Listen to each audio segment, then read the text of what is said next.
जब आपके नेतृत्व में अगर ऐसी घटना घटती जा रही है तो आपके जैसा कायर जीवन कोई नहीं है।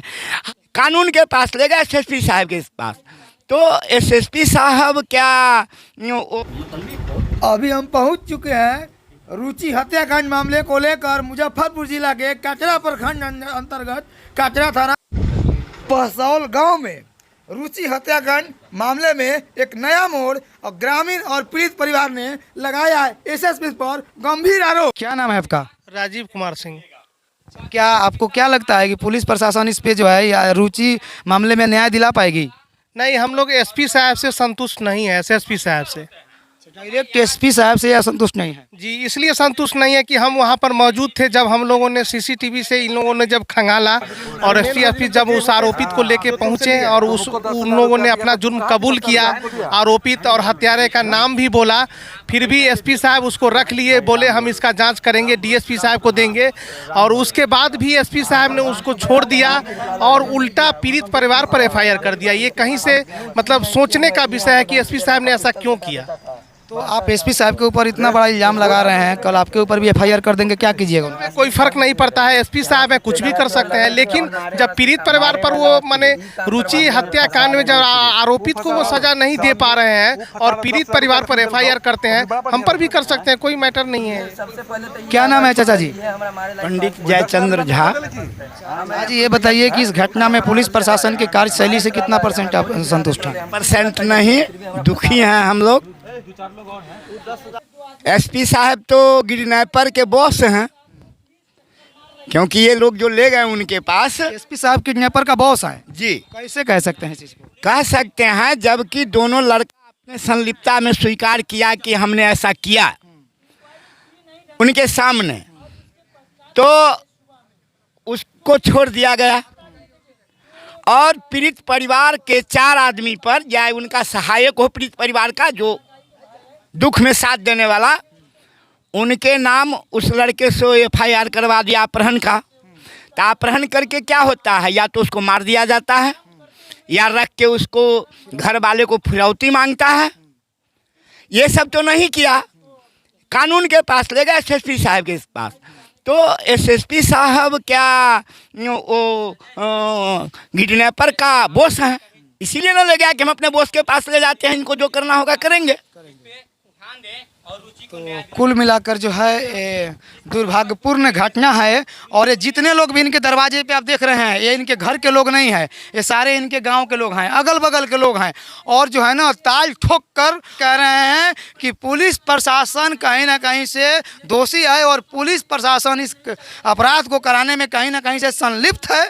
चूँकि मुख्य आरोपी जिसको सीसीटीवी फुटेज को खंगाल कर उसके माध्यम से एसपी और पुलिस प्रशासन की जो है कॉपरेट करते हुए और अपराधी को एसपी कार्यालय तक पहुंचाने का काम किया, तो वहीं पे जो है एसपी साहब ने उसको गोल गोल घुमाकर और कल होकर उसको फिर से थाने में भेज दिए। और इतना ही नहीं, गांव में उसको जाने के पहले इस पीड़ित परिवार के 4 लोगों को जो है नामजद करके किडनैपर बना दिए, और बाकी 9 लोगों को एसपी साहब आपके काला चिट्ठा का पूरा पाना खोलने वाला ये लोग दिख रहा है। ये साधारण सा लोग नहीं है, ये वही लोग हैं, ये वही लोग हैं जो एक सरकार बनाते हैं, ये वही लोग हैं जो इस देश का निर्माता होते हैं, और यही लोग आपके ऊपर जो है ना उंगली उठा रहा है और यही लोग आपसे सवाल कर रहा है। लेकिन एसएसपी महोदय, मैं बता रहा हूं आपको कि अब आपके नाम पे जो है ना क्रिमिनल रिट मैं करूंगा। आप याद रखिएगा, जितना साक्ष्य है इस पीड़ित परिवार के पास, जो सवाल है इस पीड़ित परिवार के पास, जो एविडेंस है इस पीड़ित परिवार के पास, और जो दर्द है इस पीड़ित परिवार के साथ, अगर आप इस चीज़ को नहीं देख रहे हैं गहनता से, ईमानदारी से, तो मैं आपके ऊपर जो है ना क्रिमिनल रिट डालने वाला हूं। मैं क्रिमिनल रिट फाइल करूंगा एसएसपी साहब आपके ऊपर, क्योंकि मानवता और इंसानियत भी कोई चीज़ होती है। आप एसएसपी हैं तो बाद में हैं, बहुत ज़्यादा आपको तकलीफ होगा तो मेरे ऊपर एक फर्जी एफआईआर अपने ताकत के ऊपर कर दीजिएगा, लेकिन आपका वो फर्जी एफआईआर, आपका ताकत वहां खत्म हो जाएगा जहां कोर्ट की कानूनी ताकत जब आएगी तो आपकी ताकत धूमिल पड़ जाएगी और आंख फाड़ कर देखते रहिएगा, मेरा कुछ नहीं कर पाइएगा। लेकिन अब सच्चाई से पर्दा जो है उठ चुका है। यह महज एक 8 वर्ष की लड़की आखिर क्या गुनाह की थी एसपी साहब? मैं आपसे इसलिए पूछ रहा हूं कि मैं यहाँ के पुलिस प्रशासन से मैं कुछ अपेक्षा नहीं किया था, और यहाँ के सारे लोगों ने उस आरोपी को पकड़कर आपके हाथों में सुपुर्द किया, लेकिन मामला आपको लेपापोती करने के लिए जो है आपने जो है उस आरोपी को छोड़ दिया और उल्टा परिवार के लोगों पे जो है आपने फर्जी FIR कर दिया। मैं दावे के साथ कह रहा हूँ SP साहब, अगर ईमानदारी पूर्वक अभी भी समय है, अगर मामला को आप संज्ञान में लेकर, मैं नहीं कहता हूं किसी को टारगेट कीजिए, मैं नहीं कहता हूं किसी निर्दोष को फंसाइए, लेकिन दोषी को सजा मिलनी चाहिए। और जब आप दोषी को सजा नहीं दिला पाएंगे तो मुझे भी कुछ नहीं कर पाएंगे आप। अब मैं आपके ऊपर क्रिमिनल रिट फाइल करूंगा SP साहब। अभी मैं मुजफ्फरपुर जिला के, मैं कटरा थाना के पहसौल गाँव से मैं लाइव तस्वीर आपको दिखा रहा हूँ SP साहब। और मैं माननीय एक बार DGP साहब को भी कहना चाहता हूँ कि कुछ ऐसे IPS भी जो हैं जिनकी इतिहास तो है लेकिन प्रेजेंट नहीं है, अभी क्या कर रहे हैं इस चीज़ को देखने की ज़रूरत है। साधु के भेष में आकर और चोरी करने वाले कभी साधु नहीं हो सकते हैं SSP साहब। बहुत आपके लिए भी जगह था हम लोग के दिल में, और फिर कहते हैं आप लोग की पत्रकारिता कीजिए, सच्चाई को दिखाइए, न्याय कोर्ट दिलाएगा। आप कुछ कहने वाले नहीं हैं, आपके ऊपर उंगली उठाने वाले नहीं हैं। मैंने न्यूज़ किया था और आपके SP कैंपस से किया था, उस समय आप वहाँ पर मौजूद थे, आप वहाँ पे मौजूद थे। एक बार बोलिए। सब लोग मुर्दा। क्या पुलिस प्रशासन होकर के आप जो है इस गांव में, आपके यहाँ से क्या 10 किलोमीटर है आपका ब्लॉक, जब आपके नेतृत्व में अगर ऐसी घटना घटती जा रही है तो आपके जैसा कायर जीवन कोई नहीं है। हम आपके सामने ब्लाइंड होने के बावजूद हम 27,000 की रिकॉर्ड हम रखते, लेकिन पुलिस प्रशासन हाय प्रशासन मुर्दाबाद, पुलिस प्रशासन मुर्दाबाद। क्या नाम है आपका? मेरा नाम सर संजय कुमार पंडित है सर। अच्छा संजय भाई, आपको दिखता नहीं है और भगवान ने शायद आपको आंख नहीं दिया, जो चीज़ हम लोग को दिया है और जो चीज़ SP साहब को दिया है शायद भगवान ने आपको वो चीज़ नहीं दिया। हाँ जी। तो क्या आपने तो शायद अपने आंखों से नहीं देखा होगा, लेकिन जो घटना हुआ आपके गांव की एक 8 वर्ष की रुचि के साथ, उस घटना पे क्या कहेंगे आप? उस घटना पे तो हम कहेंगे कि सबसे पहले नंबर SSP साहब, जब आप यहाँ आए तो आप क्या सोच करके आए और क्या सोच करके लेके गए, आप इस पर विचार क्यों नहीं किए साहब? देखिए, मान लीजिए आज हमारे बच्चा के साथ हुआ, कल अगर आपके बेटी बेटा के साथ होता तो आप क्या करते बोलिए? कर्फ्यू लगाते, 144 धारा लगाते, आप क्या कहते कि यहाँ का पब्लिक बेकार है? कहते नहीं कहते, लेकिन आज आपके अंदर में ये नियत नहीं है जो इस न्याय दिलाने की, ठीक है। लेकिन अगर आप समझ पा रहे हैं हमारे बात को तो आप इस पर एग्री लीजिए। 8 वर्ष का बच्चा, अरे जब झगड़ा लड़ाई है तो सियान से है ना सर, लेकिन बच्चे से नहीं। आपसे हम ये कहना चाहते हैं सर कि इसको न्याय दिलाइए, और नहीं तो इसी आधार से ये हमारा श्राप है कि आपका बच्चा भी इस दुनिया में नहीं रहेगा, आपके साथ साथ आपसे पहले मर जाएगा। ये हमारे तरफ से बरदुआ है आपके लिए। कहीं ना कहीं से ये जो है दिव्यांग हैं और आँख से देखते नहीं हैं, लेकिन इनको भी इस चीज़ को समझ है कि एक 8 साल की मासूम जो है उसका क्या गुनाह है। तो हमारे माननीय SSP साहब को ये चीज़ आखिर समझ में क्यों नहीं रहा? बाकी सारे ग्रामीण लोग बैठे हुए हैं, सारे ग्रामीण लोग हैं। क्या नाम है आपका? रामजी यादव। ये घटना पे आप क्या बोलेंगे पुलिस प्रशासन को? घटना के तो यही कहेंगे जो अन्याय किया उसको जो सजाए दे। इनके ऊपर, ये लोगों के ऊपर उल्टा केस हुआ, उस पर क्या कहेंगे? उल्टा किया है तो गलत किया है। कहीं ना कहीं से आप एक किडनैपिंग का आरोप लगा रहे हैं SSP साहब कि आपने ये लोगों ने किडनैप किया, इलीगल तरीक़ा से ले गया। तो यह किडनैप करके किस किडनैपर के हेड के पास गया था, ये भी आरोप यहाँ के ग्रामीण लगा रहे हैं आपके ऊपर कि अगर हम किडनैपर हैं तो हमारे हेड भी वही हैं, चूँकि मैंने किडनैप करके और उन आरोपियों को जो है आपके पास, आपके कैंपस में ले आकर पहुँचाया। लेकिन महोदय, एक सवाल उठता है कि जिस समय आप गोल गोल बोल रहे थे उस समय इन किडनैपर को क्यों नहीं गिरफ्तार कर लिए?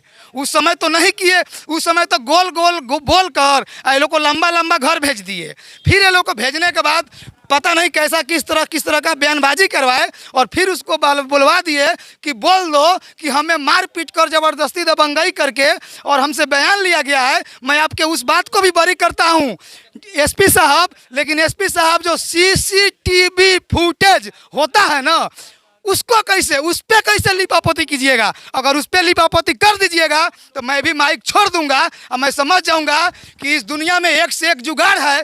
तो कहीं ना कहीं से CCTV के सामने आपका सारा जुगाड़ फेल है। और ये सारे लोग कहने वाले हैं कि अगर पीड़ित परिवार क्रिमिनल है, पीड़ित परिवार अगर किडनैप किया है तो आप उस किडनैपर गिरोह का हेड हैं, मेन हैं, और आपने ही इस किडनैप को करवाया होगा। ऐसा है सर, मैं ये कहना चाहता हूँ एक बार, हाँ अगर मान लीजिए सर कि जल्दी जल्दी बोलिए। हाँ आज आप कह रहे हैं कि इस मर्डर हुआ है ऐसा ऐसा दूसरे बच्चे के लिए, लेकिन सर एक बात बताइए, मान लीजिए आपने उसने नहीं किया उसने नहीं किया तो आखिर क्या यहाँ से कौन भगवती माँ आपके उठा के ले गई बच्चों को?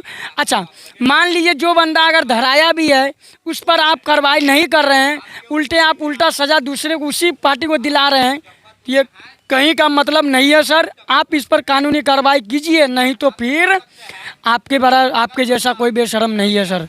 ललित कुमार जी होश में आ जाइए, एसएसपी साहब ये होश में आइए, और डीएसपी साहब हम आपसे चुनौती पेश करते हैं कि आपके जहां भी ऑफिस होगा हम 27,000 लोगों के बीच में हम आपके पास आएंगे और हम आपसे लड़ाई और न्याय मांगेंगे। न्याय नहीं दीजिएगा तो ये हमारा श्राप है और हम सब समाज का श्राप है। जो आपका धनवान परिवार वो आपका धन काम में नहीं आएगा, वो भी धन आपका यहीं रह जाएगा। लेकिन इसीलिए आप शुक्र मनाइए कि कुर्सी पर हैं। अगर आपका कुर्सी नहीं होता ना, हमारे आप जैसे होते तो आपको सीधा जो है कुर्सी पर से उठाकर टेबल पर पटक देते। लेकिन आप ध्यान ये सोचिए कि आप एसएसपी हैं, डीएसपी हैं, इसीलिए हम आपका बात को बर्दाश्त कर रहे हैं। शर्म कीजिए थोड़ा सा, बस इसी वाणी के साथ अपना विदा। कहीं ना कहीं से दुर्भाग्यपूर्ण है, और ऐसे में एसएसपी साहब ये कह दिया जा सकता है कि कहीं ना कहीं से इस तरह की आपके कार्यशैली जो है ना अपराधियों का मनोबल बढ़ा रहा है, और फिर इस तरह से बिहार में अपराध का ग्राफ दिन दोगुना रात चौगुना बढ़ते जाएगा। और मैं अभी जो है रुचि के घर पे उपस्थित हूँ। देखिए तमाम लोग यहाँ पे आ गए हैं और सारे लोग आकर सब लोगों का यही कहना है कि ये बहुत बड़ा घोर अपराध है, और ऐसे में जो है अपराधी का मनोबल बढ़ा रहे हैं हमारे पुलिस प्रशासन के लोग। क्या नाम है आपका? दिनेश प्रसाद।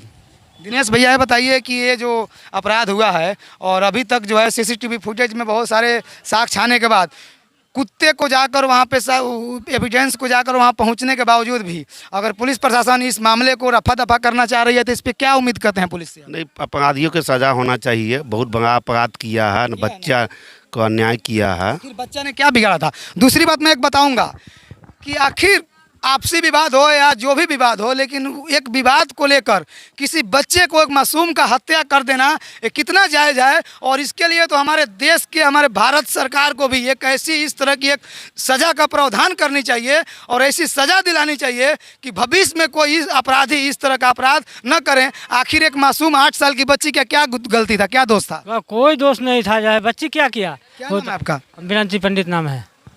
बच्ची का कोई गलती था? कोई गलती नहीं था। इसको सजाए मिलना चाहिए, जो घटना किया है उसको होना चाहिए, उसको होना चाहिए, निर्दोष को निकाल देना, निर्दोष को एकदम निकाल देना है। और इसी रास्ता में जो है अपराधी के द्वारा जो 60 गांठ से जो लड़का भेजा गया था वो आते जाते लड़की को ले जाते हुए भी मिल रहा है। और देखिए यहाँ पे कुछ लोग हैं भाग रहे हैं कल होकर। देखिए यही तो दुर्भाग्य है, हमारे देश की दुर्भाग्य है कि तमाशा बनकर देखेगा ये लोग, लेकिन पूछने पर भागेगा। तमाशा बनकर देखेगा, कल होकर फ़ोन करके हमको बुलाएगा। आज उनके घर पे हुआ तो हम तमाशा देखेंगे, कल मेरे घर पे होगा तो वह दादी गलत कर रहे हैं सही कर रहे हैं? नहीं, सही कर रहे हैं। एक छोटी सी मासूम के लिए हम 200 किलोमीटर से आए हैं। सही कहे न। दुख की बात है कि नहीं? उसको न्याय मिलना कि चाहिए। क्या करे, ये सब वो बूढ़ लोग मर जाते तो अच्छा, लेकिन वो नहीं अच्छा। नाम है आपका? राधिका देवी।